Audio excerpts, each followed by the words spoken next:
दिनै मानि थाखाय नायफैयाखै मानो नायफैनो हायाखै आरो दिल्लीयाव थांनानै भारत सरकारनि जायफोर अफिसार बिथांमोनखौबो बुंदों जोङो जे रन्जन दैमारि बिथांखौ गोख्रैनो दिहुनफिननायनि बेबस्थाखौ लानांगौ। माने मै नुबाय मोनजागोन आंबो मोनगोन होननानै होसोलाबायबाय मुसाया नुजाब्ला खारफिनबोबाय।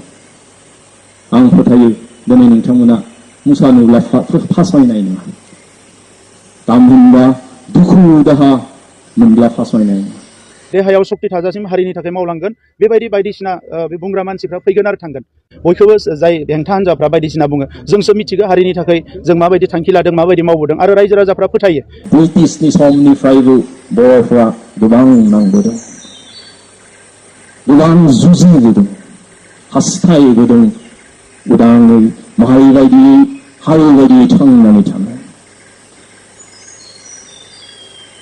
ब्रिटिशनि शासननि समनिफ्रायनो आसाम कसारी जुबक सन्मिलनी, बर' जुबक सन्मिलनी, ट्राइबेल संघ, प्लेन्स ट्राइबेल अफ काउन्सिल एबा पिटिसि, PPTC, UBNLF, बर' साहित्य सभा, एबसु, DLT बेबायदि दिनै गोबां आफादफोरानो खोलोब खोलोबै बर' माहारिनि गांनाय उखैनायखौ सुफुंनो बुहुमाव माहारि हिसाबै थांना थानो थाखाय दिनै जों नांबोनायखौ नुदों आरो दिनैसिम नांबोदों। नाथाय दुखुनांथाव दिनैसिम जों बर'फ्रा हारि बायदि माहारि बायदि माब्लाबाबो देरहायाखै। हारि हिसाबैनो जों दिनै जेनबोदों।